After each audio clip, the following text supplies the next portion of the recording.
ನಮಸ್ಕಾರ. ಮುಖ್ಯಾಂಶಗಳು.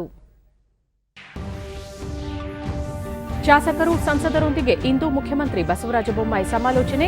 ರಾಜ್ಯದ ಅಭಿವೃದ್ಧಿ ಸೇರಿದಂತೆ ಪ್ರಮುಖ ವಿಚಾರಗಳ ಚರ್ಚೆ ಸಾಧ್ಯತೆ. ಜೈಪುರದ ಸಿಪೆಟ್ ಪೆಟ್ರೋಕೆಮಿಕಲ್ಸ್ ತಂತ್ರಜ್ಞಾನ ಸಂಸ್ಥೆಗೆ ಚಾಲನೆ ನೀಡಲಿರುವ ಪ್ರಧಾನಿ. 4 ವೈದ್ಯಕೀಯ ಕಾಲೇಜಿಗೂ ಶಂಕುಸ್ಥಾಪನೆ. ದೇಶದಲ್ಲಿ ಕೊರೋನಾ ಸೋಂಕು ಪ್ರಮಾಣ ಇಳಿಮುಖ. 97.85% ಚೇತರಿಕೆ.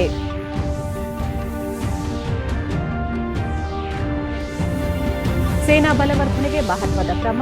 ಎಎಲ್ಎಚ್ ಮಾರ್ಕ್ 3 ಹೆಲಿಕಾಪ್ಟರ್ ಸೇರಿ 13,000 ಕೋಟಿ ರೂಪಾಯಿ ವೆಚ್ಚದ ಶಸ್ತ್ರಾಸ್ತ್ರ ಖರೀದಿಗೆ ಸಮ್ಮತಿ. ವಾರ್ತೆಗಳ ವಿವರ.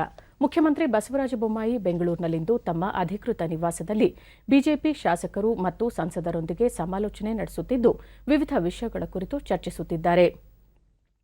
ಈ ಸಂದರ್ಭದಲ್ಲಿ ಲೋಕಸಭಾ ಹಾಗೂ ವಿಧಾನಸಭಾ ಕ್ಷೇತ್ರಗಳ ಅಭಿವೃದ್ಧಿ, ಅನುದಾನ ಬಿಡುಗಡೆ ಸೇರಿದಂತೆ ಪ್ರಮುಖ ವಿಚಾರಗಳು ಪ್ರಸ್ತಾಪವಾಗುವ ಸಾಧ್ಯತೆಯಿದೆ.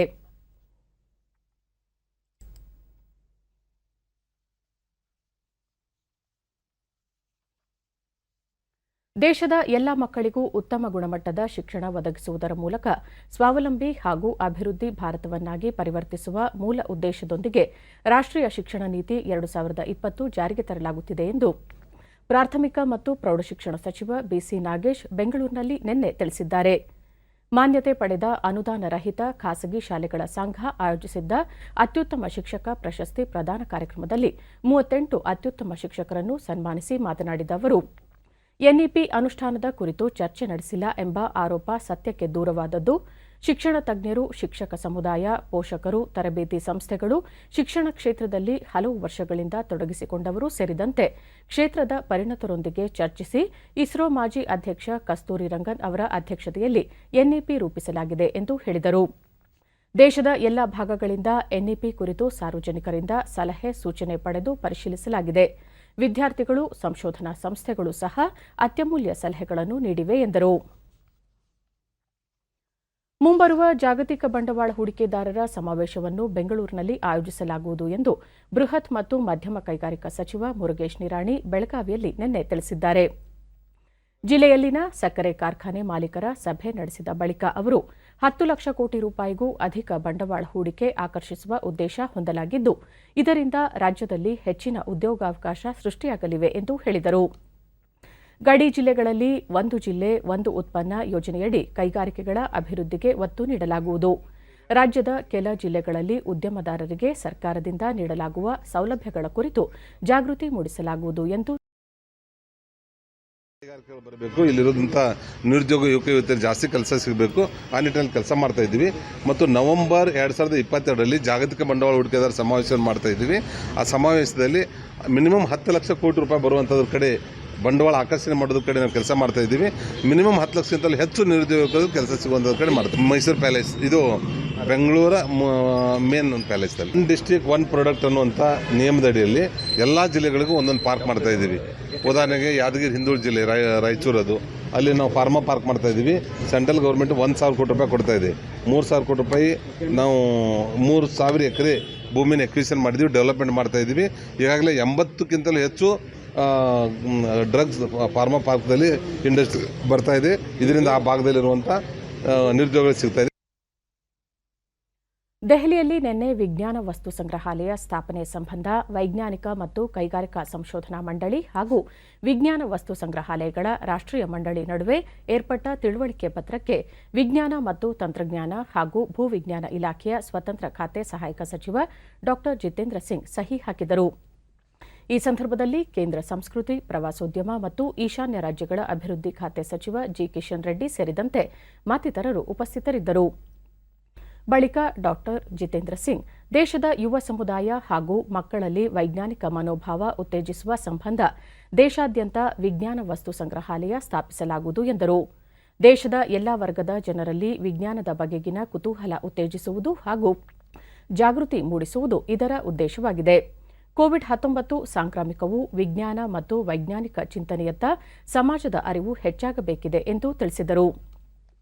ಸಚಿವ ಕಿಶನ್ ರೆಡ್ಡಿ ದೇಶದಲ್ಲಿ ವಿಜ್ಞಾನ ಶಿಕ್ಷಣಕ್ಕೆ ಪೂರಕವಾಗಿ ವಿಜ್ಞಾನ ಕೇಂದ್ರಗಳು ಮಹತ್ವದ ಪಾತ್ರ ವಹಿಸುತ್ತವೆ. ಯುವ ಸಮುದಾಯ ಮತ್ತು ಜನಸಾಮಾನ್ಯರಲ್ಲಿ ವೈಜ್ಞಾನಿಕ ಮನೋಭಾವ ಬೆಳೆಸುತ್ತವೆ ಎಂದು ತಿಳಿಸಿದರು.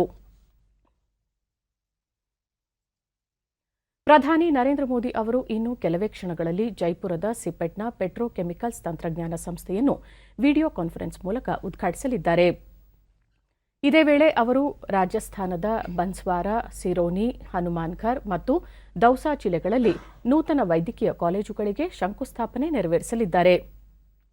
ಈ ವೈದ್ಯಕೀಯ ಕಾಲೇಜುಗಳನ್ನು ಕೇಂದ್ರ ಪ್ರಾಯೋಜಿತ ಜಿಲ್ಲಾ ಅಥವಾ ರೆಫರಲ್ ಆಸ್ಪತ್ರೆಗಳೊಂದಿಗೆ ಸಂಪರ್ಕಿತವಾದ ನೂತನ ವೈದ್ಯಕೀಯ ಕಾಲೇಜು ಸ್ಥಾಪನೆ ಯೋಜನೆಯಡಿ ಮಂಜೂರು ಮಾಡಲಾಗಿದೆ. ಸೌಲಭ್ಯ ಪಡೆಯದ ಹಿಂದುಳಿದ ಮತ್ತು ಮಹತ್ವಾಕಾಂಕ್ಷೆಯ ಜಿಲ್ಲೆಗಳಲ್ಲಿ ವೈದ್ಯಕೀಯ ಕಾಲೇಜು ಸ್ಥಾಪನೆಗೆ ಆದ್ಯತೆ ನೀಡಲಾಗುತ್ತಿದೆ. ಯೋಜನೆಯ 3 ಹಂತಗಳಲ್ಲಿ ದೇಶಾದ್ಯಂತ 157 ಹೊಸ ವೈದ್ಯಕೀಯ ಕಾಲೇಜುಗಳಿಗೆ ಅನುಮೋದನೆ ನೀಡಲಾಗಿದೆ. ಈ ಕಾರ್ಯಕ್ರಮದ ನೇರ ಪ್ರಸಾರ 20 साल का एक लंबा अनुभव और उसकी शुरुआत जब गुजरात से हुई थी, उस वक्त मोदी जी ने गुजरात में सबका साथ सबका विकास का एक मंत्र दिया था. वो एक ऐसा मंत्र था जो सर्व समावेशी था. मोदी जी चाहते थे कि गरीब से गरीब लोगों का कल्याण होना चाहिए. गरीब के गरीब लोगों को लगना चाहिए कि सरकार हमारे लिए भी कुछ काम कर रही है और उसका फल उसको मिलना चाहिए. और इसलिए सबका साथ सबका विश्वास, सबका साथ सबका विकास, यानी कि सब लोगों का साथ मिले, सब लोगों को समान अवसर मिले, सब लोगों तक सरकारी योजना का लाभ मिले, सब लोगों तक हेल्थ सुविधा मिले, सब लोगों तक सरकारी योजना पहुंचे. और इस मंत्र से गुजरात में हेल्थ सेक्टर को आगे बढ़ाने की कोशिश हुई थी. मैंने देखा है गुजरात के दूर सुदूर क्षेत्र, हमारे यहां ईस्टर्न पार्ट में उमरगाम से अंबाजी तक जो राजस्थान से छटा हुआ क्षेत्र था, वहां हेल्थ सुविधा नहीं पहुंची थी. वहां हेल्थ सुविधा पहुंचाने के लिए एक क्षेत्र तक एम्बुलेंस कैसे पहुंचे. मां अमृतम योजना, आज आयुष्मान भारत योजना के तहत सारे देश को लाभ मिल रहा है. उसकी शुरुआत जब गुजरात में हुई वो मां अमृतम योजना से हुई. मां अमृतम योजना क्या थी? कोई गरीब व्यक्ति, उसके यहां पैसा नहीं होता है, आर्थिक सुविधा नहीं होती है, और उसको जब कोई बड़ी बीमारी आ जाती है, बीमारी किसी को पूछ के तो नहीं आती है, गरीब को भी यहां भी आती है, अमीर के यहां भी आती है. और उस वक्त मोदी जी ने सोचा था कि गरीब लोगों को भी बेहतर स्वास्थ्य सुविधा मिलनी चाहिए, और गरीब लोगों को बेहतर स्वास्थ्य सुविधा के लिए मां अमृतम योजना के माध्यम से एक मां कार्ड दिया गया था. ये मां कार्ड से गरीब लोगों को बिना खर्च से राज्य सरकार की तिजोरी से उसका इलाज होता था. आज ये योजना आगे बढ़ के देश में उसका इंप्लीमेंटेशन आयुष्मान भारत योजना के तहत हो रहा है. और ये भी आयुष्मान भारत योजना मोदी केयर योजना के नाम से भी देश में जानी जाती है. ये योजना कैसी है? हमारे यहां राजस्थान में भी उसका इंप्लीमेंटेशन हो रहा है, देश के शेष भागों में उसका इंप्लीमेंटेशन हो रहा है, उसका अमलीकरण हो रहा है. आज तक 2 करोड़ से ज्यादा लोगों को आयुष्मान भारत योजना से 5 लाख तक का इलाज मुफ्त मिलने का अवसर मिला. 5 लाख रुपीस का इलाज मुफ्त मिलना, यानी कि सरकार उसका खर्च सरकार की तिजोरी से दे दे, एक सामान्य और गरीब लोगों के लिए बहुत बड़ी बात होती है. ये योजना को विस्तार करके एनीवेयर एवरीवेयर मोदी के ದೇಶದಲ್ಲಿ ಕಳೆದ 24 ಗಂಟೆಗಳಲ್ಲಿ 23,529 ಹೊಸ ಕೊರೋನಾ ಸೋಂಕು ಪ್ರಕರಣಗಳು ದಾಖಲಾಗಿವೆ. ಒಟ್ಟು ಸೋಂಕು ಪ್ರಕರಣಗಳ ಸಂಖ್ಯೆ 3,37,39,980ಕ್ಕೆ ಏರಿಕೆಯಾಗಿದೆ. ನಿನ್ನೆ ಒಂದೇ ದಿನ 28,718 ಮಂದಿ ಆಸ್ಪತ್ರೆಯಿಂದ ಬಿಡುಗಡೆಯಾಗಿದ್ದು, ಇದರೊಂದಿಗೆ ಒಟ್ಟಾರೆ ಗುಣಮುಖರಾದವರ ಸಂಖ್ಯೆ 3,30,14,898ಕ್ಕೆ ಹೆಚ್ಚಳವಾಗಿದೆ. ಚೇತರಿಕೆಯ ಪ್ರಮಾಣ 97.85%ರಷ್ಟಿದೆ. ಒಟ್ಟು 2,77,020 ಸಕ್ರಿಯ ಪ್ರಕರಣಗಳಿವೆ. ಈ ಪ್ರಮಾಣ 0.82%ರಷ್ಟಿದೆ. ಕಳೆದ 24 ಗಂಟೆಗಳಲ್ಲಿ 311 ಮಂದಿ ಮೃತಪಟ್ಟಿದ್ದು, ಒಟ್ಟು ಮೃತಪಟ್ಟವರ ಸಂಖ್ಯೆ 4,48,062ಕ್ಕೆ ಏರಿಕೆಯಾಗಿದೆ. ವಿಶ್ವದಲ್ಲೇ ಅತಿ ಹೆಚ್ಚು ಲಸಿಕೆ ನೀಡಿರುವ ದೇಶಗಳ ಪೈಕಿ ಭಾರತ ಮುಂಚೂಣಿಯಲ್ಲಿದೆ. ಇದುವರೆಗೆ ದೇಶಾದ್ಯಂತ ಒಟ್ಟು 88,34,70,578 ಡೋಸ್ ಲಸಿಕೆ ನೀಡಲಾಗಿದೆ. ನಿನ್ನೆ ಒಂದೇ ದಿನ 65,34,306 ಡೋಸ್ ಲಸಿಕೆ ನೀಡಲಾಗಿದೆ ಎಂದು ಕೇಂದ್ರ ಆರೋಗ್ಯ ಸಚಿವಾಲಯ ತಿಳಿಸಿದೆ. ದೇಶದಲ್ಲಿ ಕೊರೋನಾ ಮಾದರಿಗಳ ಪರೀಕ್ಷಾ ಸಾಮರ್ಥ್ಯದಲ್ಲಿ ನಿರಂತರ ಹೆಚ್ಚಳ ಮಾಡಲಾಗುತ್ತಿದ್ದು, ಇದುವರೆಗೆ ಒಟ್ಟು 56,89,56,439 ಮಂದಿಗೆ ಕೊರೋನಾ ಮಾದರಿ ಪರೀಕ್ಷೆ ನಡೆಸಲಾಗಿದೆ. ನಿನ್ನೆ ಒಂದೇ ದಿನ 15,06,254 ಮಂದಿಯ ಮಾದರಿ ಪರೀಕ್ಷಿಸಲಾಗಿದೆ ಎಂದು ಭಾರತೀಯ ವೈದ್ಯಕೀಯ ಸಂಶೋಧನಾ ಮಂಡಳಿ ಐಸಿಎಂಆರ್ ತಿಳಿಸಿದೆ. ರಾಜ್ಯದಲ್ಲಿ ನಿನ್ನೆ ಹೊಸದಾಗಿ 539 ಕೋವಿಡ್ ಪ್ರಕರಣಗಳು ದೃಢಪಟ್ಟಿದ್ದು, ಇದರೊಂದಿಗೆ ಒಟ್ಟು ಸೋಂಕು ಪ್ರಕರಣಗಳ ಸಂಖ್ಯೆ 29,75,067ಕ್ಕೆ ಏರಿಕೆಯಾಗಿದೆ. ಇಂದು 591 ಮಂದಿ ಆಸ್ಪತ್ರೆಯಿಂದ ಬಿಡುಗಡೆಯಾಗಿದ್ದು, ಇದುವರೆಗೂ ಗುಣಮುಖರಾದವರ ಒಟ್ಟು ಸಂಖ್ಯೆ 29,24,693ಕ್ಕೆ ತಲುಪಿದೆ. ನಿನ್ನೆ 17 ಮಂದಿ ಸಾವನ್ನಪ್ಪಿದ್ದು, ಮೃತಪಟ್ಟವರ ಸಂಖ್ಯೆ 37,780ಕ್ಕೆ ಏರಿಕೆಯಾಗಿದೆ. ಸದ್ಯ ರಾಜ್ಯದಲ್ಲಿ 12,565 ಸಕ್ರಿಯ ಪ್ರಕರಣಗಳಿವೆ ಎಂದು ಆರೋಗ್ಯ ಮತ್ತು ಕುಟುಂಬ ಕಲ್ಯಾಣ ಇಲಾಖೆ ತಿಳಿಸಿದೆ. ಬೆಂಗಳೂರಿನಲ್ಲಿ 239 ಮಂದಿಗೆ ಸೋಂಕು ತಗುಲಿದ್ದು, ಒಟ್ಟು ಸೋಂಕು ಪ್ರಕರಣಗಳ ಸಂಖ್ಯೆ 12,46,139ಕ್ಕೆ ಏರಿಕೆಯಾಗಿದೆ. ನಿನ್ನೆ 141 ಮಂದಿ ಆಸ್ಪತ್ರೆಯಿಂದ ಬಿಡುಗಡೆಯಾಗಿದ್ದು, ಇದುವರೆಗೂ ಒಟ್ಟು 12,22,479 ಮಂದಿ ಗುಣಮುಖರಾಗಿದ್ದಾರೆ. ಸದ್ಯ 7,509 ಸಕ್ರಿಯ ಪ್ರಕರಣಗಳಿವೆ. ಬೆಂಗಳೂರಿನಲ್ಲಿ 7 ಮಂದಿ ಸಾವನ್ನಪ್ಪಿದ್ದು, ಇದುವರೆಗೂ ಒಟ್ಟು 16,150 ಮಂದಿ ಸಾವನ್ನಪ್ಪಿದ್ದಾರೆ. ಚಿಕ್ಕಬಳ್ಳಾಪುರ, ರಾಯಚೂರು, ವಿಜಯಪುರ ಹಾಗೂ ಯಾದಗಿರಿ ಜಿಲ್ಲೆಗಳಲ್ಲಿ ಯಾವುದೇ ಸೋಂಕು ಪ್ರಕರಣ ವರದಿಯಾಗಿಲ್ಲ. ಉಳಿದಂತೆ ರಾಜ್ಯದ ವಿವಿಧ ಜಿಲ್ಲೆಗಳಲ್ಲಿ ದಾಖಲಾಗಿರುವ ಸೋಂಕು ಪ್ರಕರಣಗಳ ಸಂಖ್ಯೆ ಈ ರೀತಿ ಇದೆ.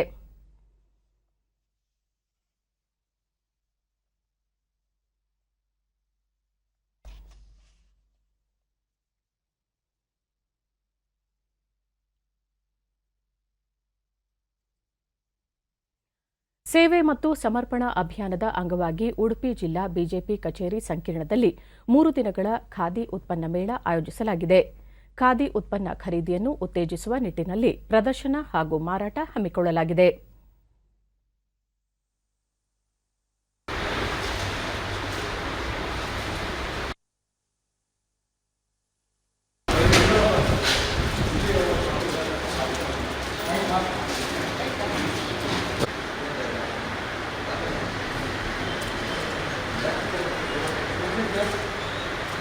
ಅಕ್ಟೋಬರ್ 2ಕ್ಕೆ ಡಿಡಿ ನ್ಯೂಸ್ನೊಂದಿಗೆ ಜಿಲ್ಲಾ ಬಿಜೆಪಿ ಅಧ್ಯಕ್ಷ ಕುಯಿಲಾಡಿ ಸುರೇಶ್ ನಾಯಕ್ ಸೇವೆ ಮತ್ತು ಸಮರ್ಪಣಾ ಅಭಿಯಾನದ ಅಂಗವಾಗಿ ಜಿಲ್ಲೆಯಾದ್ಯಂತ ವಿವಿಧ ಕಾರ್ಯಕ್ರಮಗಳನ್ನು ಹಮ್ಮಿಕೊಳ್ಳಲಾಗಿದೆ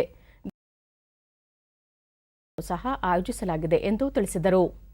ನಾವು ಆಯೋಜಿಸಿದ್ದೇವೆ. ನಮ್ಮೆಲ್ಲ ಕಾರ್ಯಕರ್ತರು, ಸಾರ್ವಜನಿಕರು ಬಂದು ಖಾದಿ ಬಟ್ಟೆಯನ್ನು ತೊಡಬೇಕು. ಅದಕ್ಕೋಸ್ಕರ ಇಲ್ಲಿ ಮೇಳ 3 ದಿನ ನಡೀತಿದೆ. ಬಹುಶಃ ಅತ್ಯಂತ ಯಶಸ್ವಿಯಾಗಿ ನಮ್ಮ ಕಾರ್ಯಕರ್ತರೆಲ್ಲ ಖರೀದಿ ಮಾಡ್ತಾ ಇದ್ದಾರೆ. ಮುಂದಿನ ದಿನಗಳಲ್ಲಿ ಖಾದಿ ನಮ್ಮ ಜೀವನದ ಆಸೋಕ್ಕಾಗಲಿ ಅಂತ ಆಶಿಸ್ತಾ, ಖಾದಿ ಉತ್ಪನ್ನ ನಮಗೆ ಯಾಕೆ ಸ್ಥಳೀಯರಾದ ಶಿವಕುಮಾರ್, ಖಾದಿ ಬಳಕೆಯಿಂದ ಪ್ರಧಾನಿ ಅವರ ಆತ್ಮನಿರ್ಭರ ಭಾರತದ ಕನಸು ನನಸಾಗಲಿದೆ. ಸ್ವದೇಶಿ ವಸ್ತುಗಳ ಬಳಕೆಯಿಂದ ದೇಶವನ್ನು ಸ್ವಾವಲಂಬಿಯಾಗಿಸಬಹುದು ಎಂದು ಅಭಿಪ್ರಾಯಪಟ್ಟರು. ಕೂಡ ಆತ್ಮನಿರ್ಭರ ಭಾರತದ ಮೂಲಕ ಸ್ವಾವಲಂಬಿಗಳಾಗಬೇಕು, ಖಾದಿ ಉತ್ಪನ್ನಗಳಿಗೆ, ಸ್ವದೇಶಿ ಉತ್ಪನ್ನಗಳಿಗೆ ಪ್ರೋತ್ಸಾಹವನ್ನು ಕೊಡಬೇಕನ್ನುವಂಥ ಚಿಂತನೆಗೆ ಶಕ್ತಿಯನ್ನು ತುಂಬಿದವರು. ಹಾಗಾಗಿ ನಮ್ಮ ಎಲ್ಲ ಜನತೆ ಹೆಚ್ಚಿನ ಸಂಖ್ಯೆಯಲ್ಲಿ ಇಲ್ಲಿ ಆಗಮಿಸಿ ಖಾದಿ ಉತ್ಪನ್ನಗಳನ್ನು ಖರೀದಿಸಬೇಕು. ನಮ್ಮ ಮಾನ್ಯ ಪ್ರಧಾನಮಂತ್ರಿಗಳ ಸಂಸ್ಥೆಯ ಮಂಜುನಾಥ್, ಖಾದಿ ವಸ್ತುಗಳು ಪರಿಸರ ಸ್ನೇಹಿಯಾಗಿದ್ದು ಪ್ರಧಾನಿ ಅವರ ಕರೆಯಿಂದ ಖಾದಿ ಉತ್ಪನ್ನ ಮಾರಾಟ ದ್ವಿಗುಣವಾಗಿದೆ. ಈ ನಿಟ್ಟಿನಲ್ಲಿ ಖಾದಿ ವಸ್ತುಗಳನ್ನು ಉತ್ತೇಜಿಸಲು ಹಲವು ಮೇಳಗಳು ಸಹಕಾರಿಯಾಗಲಿವೆ ಎಂದರು. ಪರಿಸರ ಸ್ನೇಹಿ ವಸ್ತು ಇದನ್ನು ಧರಿಸೋದ್ರಿಂದ ಆರೋಗ್ಯಕ್ಕೆ ಯಾವುದೇ ಹಾನಿಯೇ ಉಂಟಾಗುವುದಿಲ್ಲ. ಮತ್ತು ಖಾದಿಯ ಉತ್ಪಾದನೆ ಯಾವುದೇ ಪ್ರೊಸೆಸ್ಸಲ್ಲೂ ಸಹ ರಾಸಾಯನಿಕವನ್ನು ಬಳಸೋದಿಲ್ಲ. ಸ್ವಾಭಾವಿಕ ಬಣ್ಣವನ್ನೇ ಇದರಲ್ಲಿ ಬಳಸ್ತಾರೆ. ಹಾಗಾಗಿ ಅದು ಆರೋಗ್ಯಕ್ಕೆ ಉತ್ತಮವಾಗಿದೆ. ಪಶ್ಚಿಮ ಬಂಗಾಳದ ಭವಾನಿಪುರ, ಶಂಶೇರ್ಗಂಜ್, ಜಂಗೀಪುರ ವಿಧಾನಸಭಾ ಕ್ಷೇತ್ರಗಳ ಉಪಚುನಾವಣೆಗೆ ಮತದಾನ ಪ್ರಗತಿಯಲ್ಲಿದೆ. ಪಶ್ಚಿಮ ಬಂಗಾಳ ಮುಖ್ಯಮಂತ್ರಿ ಮಮತಾ ಬ್ಯಾನರ್ಜಿ ಭವಾನಿಪುರ ಕ್ಷೇತ್ರದಿಂದ ಸ್ಪರ್ಧಿಸಿರುವ ಹಿನ್ನೆಲೆಯಲ್ಲಿ ಈ ಚುನಾವಣೆ ಮಹತ್ವ ಪಡೆದುಕೊಂಡಿದ್ದು, ಅವರ ವಿರುದ್ಧ ಬಿಜೆಪಿಯಿಂದ ಪ್ರಿಯಾಂಕಾ ಟಿಬ್ರೇವಾಲ್ ಸ್ಪರ್ಧಿಸಿದ್ದಾರೆ. ಬೆಳಗ್ಗೆ 10 ಗಂಟೆಯ ವೇಳೆಗೆ ಭವಾನಿಪುರ ಕ್ಷೇತ್ರದಲ್ಲಿ 7.57% ಮತದಾನವಾಗಿದೆ. ಶಂಷೇರ್ಗಂಜ್ನಲ್ಲಿ 16.3%, ಜಂಗೀಪುರದಲ್ಲಿ 17.5% ಮತದಾನವಾಗಿದೆ. ಇಂದು ಸಂಜೆ 6 ಗಂಟೆಯವರೆಗೆ ಮತದಾನಕ್ಕೆ ಅವಕಾಶ ಕಲ್ಪಿಸಲಾಗಿದೆ. ಈ ಮಧ್ಯೆ ಒಡಿಶಾದ ಪಿಪ್ಲಿ ವಿಧಾನಸಭಾ ಕ್ಷೇತ್ರಕ್ಕೂ ಮತದಾನ ಪ್ರಗತಿಯಲ್ಲಿದೆ.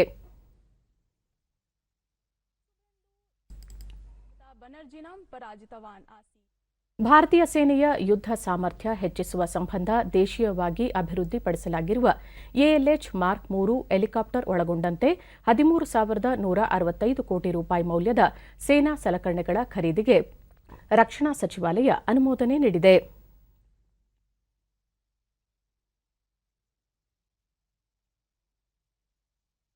ರಕ್ಷಣಾ ಸಚಿವ ರಾಜನಾಥ್ ಸಿಂಗ್ ಅಧ್ಯಕ್ಷತೆಯಲ್ಲಿ ನಡೆದ ರಕ್ಷಣಾ ಸ್ವಾಧೀನ ಮಂಡಳಿಯ ಸಭೆಯಲ್ಲಿ ಖರೀದಿ ಪ್ರಸ್ತಾವಕ್ಕೆ ಅನುಮೋದನೆ ದೊರೆತಿದೆ.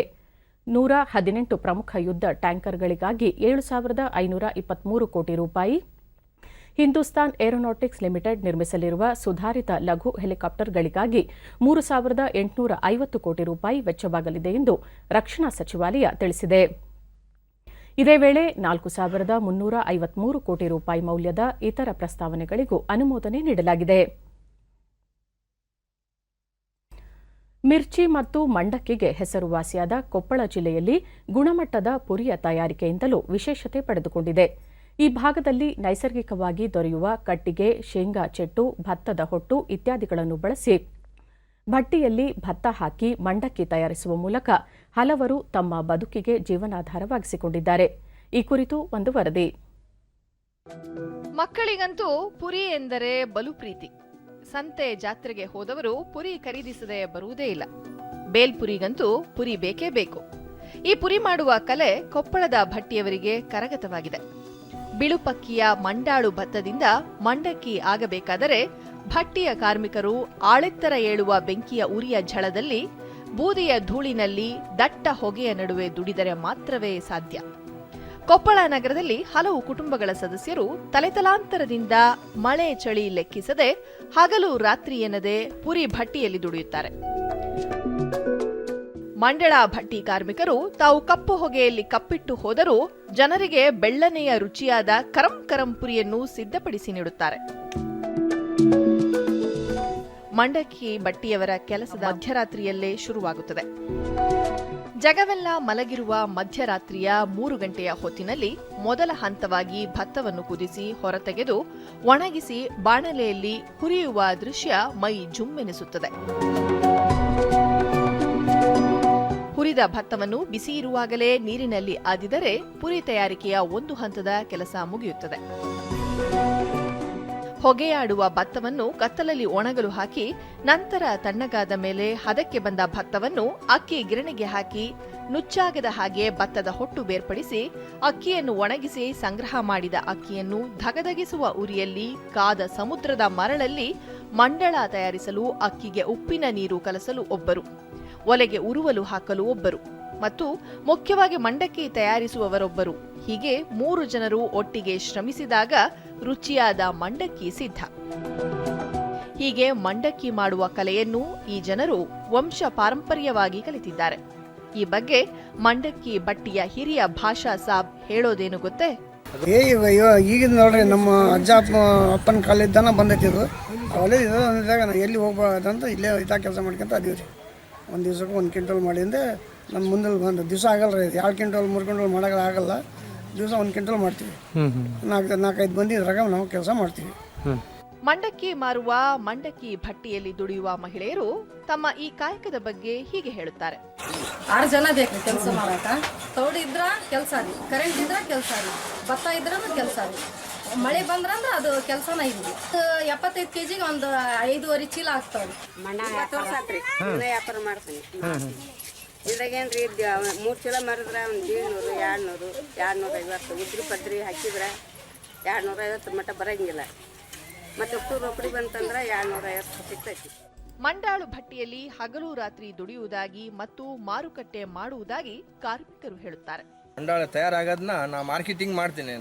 ನಮ್ಮ ಕೊಪ್ಪಳ ಮಂಡಾಳ ಎಷ್ಟು ರುಚಿಗೆ ಹೆಸರುವಾಸಿಯಾಗಿದೆ ಅಷ್ಟೇ ಇದರಿಂದ ಪರಿಶ್ರಮ ಐತೆ. ಆ ಪರಿಶ್ರಮ ಅಂದ್ರೆ ಒಂದು ರಾತ್ರಿ 3 ಗಂಟೆಲಿಂದ ಎದ್ದು ಮಕ್ಕಳು ಮರಿ ಎಲ್ಲ ಕಟ್ಕೊಂಡು ಇಲ್ಲೆಲ್ಲ ಭಾಳ ಇದು ನಮ್ಮ ಕಷ್ಟದ ಕೆಲಸ ಆಯ್ತು. ಕುಸ್ತು ರೀ ನೀರು ಕುಚ್ಚಿ ಮತ್ತೆ ಏನು ಬಸಿದ್ದು ರೀ ಬಸ್ತು ಮತ್ತೆ ನಾವು ಉರಿದ್ವಿ ರೀ ಅವಷ್ಟ್ರಾಗ ಉಸಿನ ಹಾಕಿ ಉರಿದ್ವಿ ರೀ ಉರಿದು ಮತ್ತೆ ಅದನ್ನ ನೀರು ತೋರಿಸ್ತು ರೀ ಅಂಟ ಕೂತಿದ್ದಾರೆ ಅದು ತೆಗೆದು ಇರ್ತೀವಿ ರೀ ಆರಕ್ಕೆ ಮತ್ತು ಜೀವನ ತರ್ತೀವಿ ಜೀವನ ತಂದು ಆರಿಸಿ ಮತ್ತು ಅಕ್ಕಿ ಹಾಕ್ಸ್ತೀವಿ ಅಕ್ಕಿ ಹಾಕ್ಸಿ ಒಂದು ಚಾಪೆ ಒಣಗ್ತೀವಿ ರೀ ಅಕ್ಕಿ ಒಣಗಿಸಿ ಆಮೇಲೆ ಮಂಡಳ ರೆಡಿ ಮಾಡ್ತೀವಿ ರೀ. ಪುರಿ ಬಟ್ಟೆಯಲ್ಲಿ ಕೆಲಸ ಮಾಡುವವರು ಅಸಂಘಟಿತ ವಲಯದ ಈ ಕಾರ್ಮಿಕರಾಗಿದ್ದು ಇವರಿಗೂ ಅಸಂಘಟಿತ ಕಾರ್ಮಿಕರ ಸಾಮಾಜಿಕ ಭದ್ರತಾ ಮಂಡಳಿಯಲ್ಲಿ ನೋಂದಾಯಿಸಿ ಸ್ಮಾರ್ಟ್ ಕಾರ್ಡ್ ನೀಡಲಾಗುತ್ತಿದೆ. ಸಾಮಾಜಿಕ ಭದ್ರತೆ ಒದಗಿಸುತ್ತಿದೆ ಎಂದು ಜಿಲ್ಲಾ ಕಾರ್ಮಿಕ ಅಧಿಕಾರಿ ಹೇಳುತ್ತಾರೆ.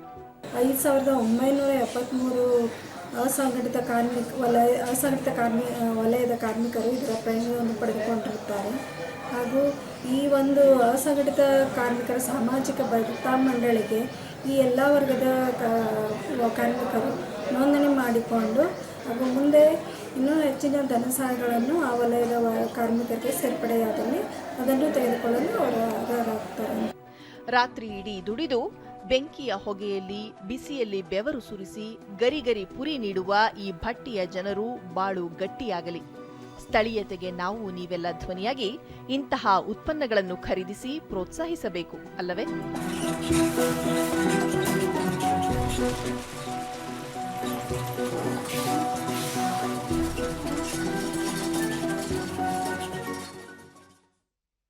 ಕೇಂದ್ರ ಸರ್ಕಾರದ ಖೇಲೋ ಇಂಡಿಯಾ ಯೋಜನೆ ಗ್ರಾಮೀಣ ಭಾಗದ ಯುವ ಕ್ರೀಡಾಪಟುಗಳನ್ನು ಪ್ರೋತ್ಸಾಹಿಸುವ ನಿಟ್ಟಿನಲ್ಲಿ ಮಹತ್ವ ಪಡೆದುಕೊಂಡಿದೆ.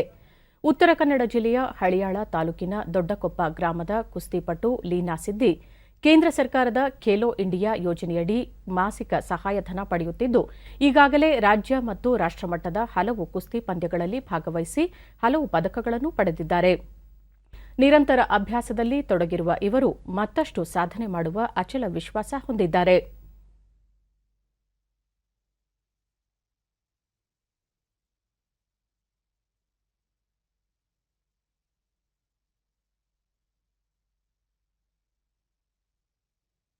ಡಿಡಿ ನ್ಯೂಸ್ನೊಂದಿಗೆ ಲೀನಾ ಸಿದ್ದಿ ವಿದ್ಯಾಭ್ಯಾಸದ ಜೊತೆಗೆ ಕುಸ್ತಿ ಅಭ್ಯಾಸ ಮಾಡುತ್ತಿದ್ದು ಖೇಲೋ ಇಂಡಿಯಾ ಯೋಜನೆ ಗ್ರಾಮೀಣ ಭಾಗದ ಯುವಕರಿಗೆ ಸಹಕಾರಿಯಾಗಿದೆ ಎಂದರು. ಅವಾಗಿಂದ ಸ್ಟಾರ್ಟ್ ಮಾಡಿದ್ದೀನಿ ಕುಸ್ತಿ. ಲೇಡೀಸ್ ಕೋಚೇ ಇಲ್ಲ, ಮತ್ತೆ ಪುರುಷರಿದ್ರು ಏನಾಗೋದಿಲ್ಲ, ಎಲ್ಲರಿಗೂ ಒಂದು ನಿಟ್ಟಿಯಲ್ಲಿ ಪ್ರಾಕ್ಟೀಸ್ ಅನ್ನು ತಗೋತಾರೆ. ಆದರೆ ಇದರಲ್ಲಿ ಕುಸ್ತಿ ಕರ್ನಾಟಕದಲ್ಲಿ ಒಂದು ಮಹಿಳಾ ಕುಸ್ತಿ ಒಂದು ಇದಿದ್ರೆ ಚೆನ್ನಾಗಿ. ನಾನು ಸ್ಟೇಟ್ ಲೆವೆಲ್ ಲೀನಾ ಸಿದ್ದಿ ಅವರ ತಂದೆ ಆಂಟೋನಿ ಸಿದ್ದಿ ಕ್ರೀಡಾಭ್ಯಾಸದಲ್ಲಿ ತೊಡಗಿಕೊಳ್ಳಲು ಖೇಲೋ ಇಂಡಿಯಾ ಯೋಜನೆ ಸಹಕಾರಿಯಾಗಿದ್ದು ಗ್ರಾಮೀಣ ಭಾಗದ ಕ್ರೀಡಾಪಟುಗಳಿಗೆ ವಿವಿಧ ಸವಲತ್ತುಗಳನ್ನು ನೀಡುವುದರ ಮೂಲಕ ಕ್ರೀಡಾ ಕ್ಷೇತ್ರದಲ್ಲಿ ಹೆಚ್ಚಿನ ಸಾಧನೆ ಮಾಡಲು ಅನುಕೂಲವಾಗಲಿದೆ ಎಂದು ತಿಳಿಸಿದರು. ಕೋಚರ್ಸ್ಗಳಿಗೆ ನನ್ನ ಮಗಳಿಗೆ 1 ಟೈಮ್ ಕೋಚಿಂಗ್ ಇದೆ. 1 ಟೈಮ್ ಬೆಳಿಗ್ಗೆ ಸಾಯಂಕಾಲ ಅಷ್ಟೇ ಮ್ಯಾಟ್ನಲ್ಲಿ ಹೋಗ್ತಾ ಇದ್ದೇವೆ. ಅದಕ್ಕಾಗಿ ನಮ್ಮ ಹುಡುಗರಿಗೆ ಇಲ್ಲಿ ಹಾಸ್ಟೆಲ್ ಒಂದು ಆಗಿದ್ರೆ ಭಾಳ ಒಳ್ಳೆಯದಾಗ್ತದೆ ಅಂತೇಳಿ ನನ್ನದು ಒಪಿನಿಯನ್ ಇದೆ.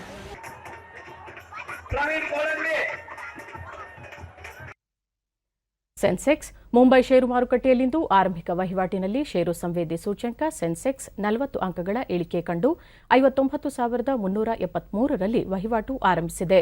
ರಾಷ್ಟ್ರೀಯ ಸಂವೇದಿ ಸೂಚ್ಯಂಕ ನಿಫ್ಟಿ 12 ಅಂಕಗಳ ಇಳಿಕೆಯೊಂದಿಗೆ 17,699ರಲ್ಲಿ ವಹಿವಾಟು ನಡೆಸಿದೆ. ಡಾಲರ್ ಎದುರು ರೂಪಾಯಿ ಮೌಲ್ಯ 20 ಪೈಸೆ ಇಳಿಕೆ ಕಂಡು 74.34ರಲ್ಲಿತ್ತು. ಕೊನೆಯಲ್ಲಿ ಮತ್ತೊಮ್ಮೆ ಮುಖ್ಯಾಂಶಗಳು. ಶಾಸಕರು ಸಂಸದರೊಂದಿಗೆ ಇಂದು ಮುಖ್ಯಮಂತ್ರಿ ಬಸವರಾಜ ಬೊಮ್ಮಾಯಿ ಸಮಾಲೋಚನೆ, ರಾಜ್ಯದ ಅಭಿವೃದ್ಧಿ ಸೇರಿದಂತೆ ಪ್ರಮುಖ ವಿಚಾರಗಳ ಚರ್ಚೆ ಸಾಧ್ಯತೆ. ಜೈಪುರದ ಸಿಪೆಟ್ ಪೆಟ್ರೋಕೆಮಿಕಲ್ಸ್ ತಂತ್ರಜ್ಞಾನ ಸಂಸ್ಥೆಗೆ ಕೆಲವೇ ಕ್ಷಣಗಳಲ್ಲಿ ಪ್ರಧಾನಿ ಚಾಲನೆ, 4 ವೈದ್ಯಕೀಯ ಕಾಲೇಜಿಗೂ ಶಂಕುಸ್ಥಾಪನೆ. ದೇಶದಲ್ಲಿ ಕೊರೋನಾ ಸೋಂಕು ಪ್ರಮಾಣ ಇಳಿಮುಖ, 97.85% ಚೇತರಿಕೆ.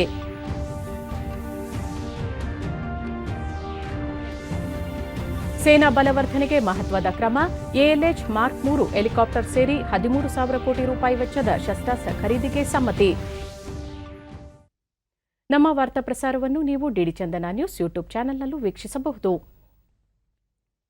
ವ್ಯಕ್ತಿಗತ ಅಂತರ ಕಾಪಾಡಿಕೊಳ್ಳುವುದರೊಂದಿಗೆ ನೀವು ಸುರಕ್ಷಿತವಾಗಿರಿ, ನಿಮ್ಮವರನ್ನು ಸುರಕ್ಷಿತವಾಗಿರಿಸಿ. ನೈರ್ಮಲ್ಯಕ್ಕೆ ಆದ್ಯತೆ ನೀಡುವುದರ ಜೊತೆಗೆ ಕೋವಿಡ್-19 ಮಾರ್ಗಸೂಚಿಗಳನ್ನು ತಪ್ಪದೇ ಪಾಲಿಸಿ. ನಮ್ಮ ಮುಂದಿನ ವಾರ್ತಾ ಪ್ರಸಾರ ಮಧ್ಯಾಹ್ನ 1 ಗಂಟೆಗೆ. ನಮಸ್ಕಾರ.